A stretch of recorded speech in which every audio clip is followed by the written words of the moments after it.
राजनीति से जुड़ी हर खबर चाहिए तो सब्सक्राइब करें और साथ ही बेल आइकन को प्रेस करें लेटेस्ट न्यूज सबसे पहले पाने के लिए।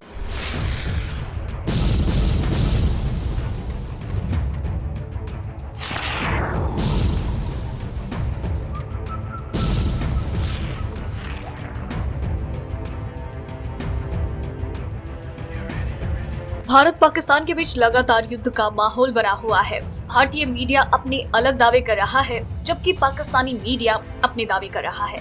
लेकिन इन सब के बीच सच क्या है? क्या पाकिस्तान ने सच में भारत पर सर्जिकल स्ट्राइक की है या फिर ये सिर्फ पाकिस्तान के द्वारा फैलाया गया सर्जिकल स्ट्राइक का झूठ है? चलिए जान लेते हैं इसके पीछे छुपा हुआ पूरा सच। जैसे ही घड़ी में सुबह के 7:45 होते हैं, पाकिस्तान के 2 लड़ाकू F-16 विमान तेजी से LOC पार करते हुए भारतीय सीमा में घुसे। जैसे ही भारतीय सेना को इसके बारे में पता चला तो महज 2 मिनट में ही भारतीय सेना ने इस हमले पर रिटेलिएट किया। भारत के MiG-21 लड़ाकू विमान ने तेजी से पाकिस्तानी विमान F-16 के पीछे लग गए। भारत की जवाबी कार्यवाही के बाद पाकिस्तान के लड़ाकू विमान डर के वापस बम गिराते हुए तेजी से अपनी सीमा में लौटने लगे। भारत की जवाबी कार्यवाही में भारतीय वायु सेना ने उनको करारा जवाब दिया और उनका F-16 विमान मार गिराया, जो कि POK में जा गिरा। और दूसरे विमान का पीछा करते हुए भारत का MiG-21 विमान, जिसमें विंग कमांडर अभिनंदन वर्धमान सवार थे, तेजी से पाकिस्तानी विमान F-16 को खदेड़ते हुए पाकिस्तान की सीमा में पहुंच गया। वहां पर दुश्मन सेना पहले से ही तैयार थी, जिससे जैसे ही उन्होंने भारतीय विमान को अपनी सीमा में देखा, उसको अपने मिसाइल से हवा में ही मार गिराया। विंग कमांडर अभिनंदन वर्धमान अपनी जान बचाने के लिए पैराशूट से विमान से कूद गए। जब वो नीचे उतरे तो पैराशूट पाकिस्तान की सीमा में लैंड हुआ। लेकिन आपको बता दें कि लगातार पाकिस्तानी सेना जो दावा कर रही है कि हमने एक भारतीय कमांडर कब्जे में ले लिया है, वो महज एक झूठ है। इसमें पाकिस्तानी सेना का कोई हाथ नहीं है, जबकि हवा के गलत प्रवाह और पैराशूट की गलत लैंडिंग इसकी जिम्मेदार है। अब भारत पर पाकिस्तान ने सर्जिकल स्ट्राइक की या नहीं, ये आप समझ ही गए होंगे। लेकिन कल हुए पाकिस्तान की सर्जिकल स्ट्राइक का सच ये है।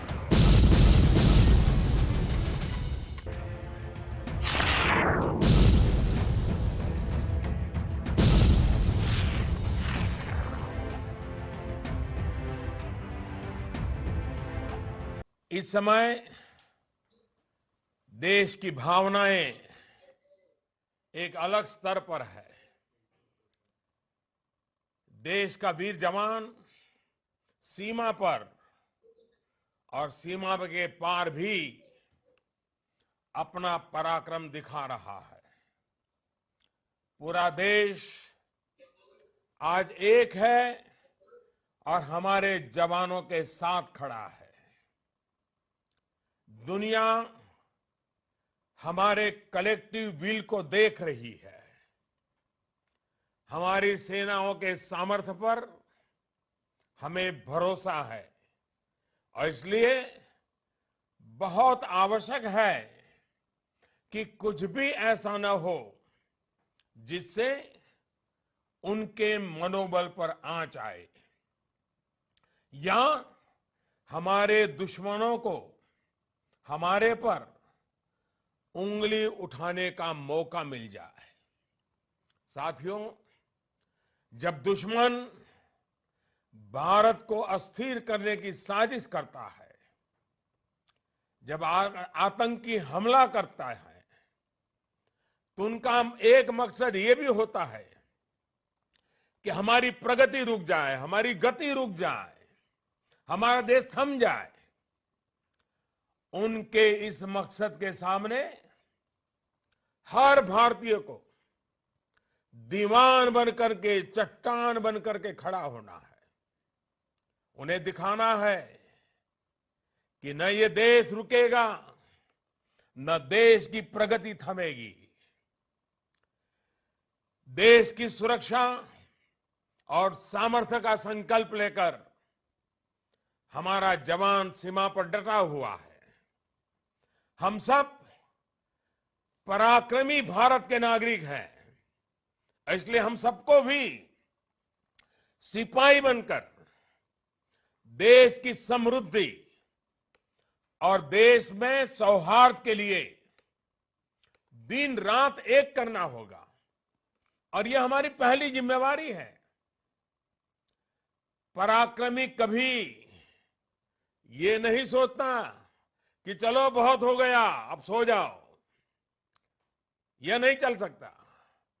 हमें जीवन के हर क्षेत्र में पराक्रमी होना है, विकास की नई ऊंचाइयों को छूना है, प्रगति के नए कीर्तिमान बनाने हैं। देश के भीतर और देश की सीमा पर दिन रात एक करके एक एक वीर बेटे और वीर बेटी के प्रति हम कृतज्ञ हैं। वो है तभी हम हैं। और इसलिए मेरा प्रत्येक देशवासी से आग्रह है कि राष्ट्र निर्माण के इस महायज्ञ में वो जिस भी दायित्व के साथ जुटे हुए हैं उसे पूरी जिम्मेदारी के साथ निभाते चले, पहले से अधिक काम करते करें, पहले से चलने की गति बढ़ा दें। देश को प्रगति पथ पर आओ मिलकर के बढ़ते चले। India will live as one, India will work as one, India will growth as one, India will fight as one, India will win as one. हमारा देश नई नीति और नई रीति के साथ अपनी क्षमताओं का विस्तार करने में जुटा है। आज भारत आत्मविश्वास से भरा हुआ है। भारत का युवा आज उत्साह में है, ऊर्जा से परिपूर्ण है। युवाओं में कुछ कर गुजरने का नया विश्वास पैदा हुआ है। देश के किसान से लेकर देश के जवान तक हर किसी को यह विश्वास मिला है कि नामुमकिन अब मुमकिन है। साथियों, यही कारण है कि हर भारतीय, चाहे वो जिस भी क्षेत्र में काम कर रहा है, वो अधिक से अधिक योगदान देने के लिए आगे आ रहा है। मैं देश के लिए और क्या करूं, कैसे करूं, कहां कहां करूं, इस प्रकार की भावना आज चरम पर है। एक राष्ट्र के नाते हमारे लिए इससे सुखद स्थिति नहीं हो सकती। कुछ कर गुजरने की चाह, खुद पर और सरकार पर अभूतपूर्व विश्वास, यही हमारी पूंजी है। साथियों, आज भारत एक ऐसे पड़ाव पर है जहां से एक वैभवशाली, मजबूत भारत हमें आज सामने दिख रहा है। मेरे पाकिस्तानियों, कल से जो सिचुएशन बनता जा रहा है, कल सुबह से मैं ये चाहता था कि मैं आपको इत्मीनान में लूँ इस चीज़ के। देखें, हमने पुलवामा के बाद हिंदुस्तान को पूरी ऑफर की कि किसी किस्म की वो इन्वेस्टिगेशन चाहते हैं, हम उसके लिए तैयार हैं। पुलवामा में उनकी कैजुअल्टीज़ हुई और मुझे पता है कि लोगों को, उनके लवाहिकीन को कैसी तकलीफ पहुंची होगी, क्योंकि यहाँ 10 साल से कुछ 70,000 कैजुअल्टीज़ हुई हैं और मैं 10 साल से कितने अस्पतालों में गया हूँ और जिधर मैंने लोगों को देखा है, बम ब्लास्ट विक्टिम्स जिनके बाजू नहीं हैं, टांगे नहीं हैं, चल नहीं सकते, आंखें नहीं हैं।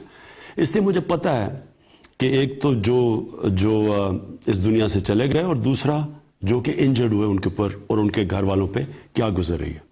इसलिए हमने सीधा सीधा हिंदुस्तान को ऑफर किया कि किसी तरह की भी आप इन्वेस्टिगेशन चाहते हैं, अगर उसमें कोई भी पाकिस्तानी मुलव्वस है तो पाकिस्तान पूरी तरह तावन करने के लिए आपसे तैयार है। हमने ये इसलिए कहा कि ये पाकिस्तान के इंटरेस्ट में नहीं है कि हमारी ज़मीन इस्तेमाल की जाए कहीं भी दुनिया में बाहर दहशतगर्दी करने पे, और ना ही बाहर से कोई पाकिस्तान की ज़मीन इस्तेमाल करे। तो इसलिए इसमें तो कोई डिस्प्यूट थी नहीं। हम तो जब तैयार थे, हम जब पूरी तरह तावन करने के लिए तैयार थे, तो मुझे ये खदशा था कि उसके बावजूद हिंदुस्तान ने कोई एक्शन लेना है।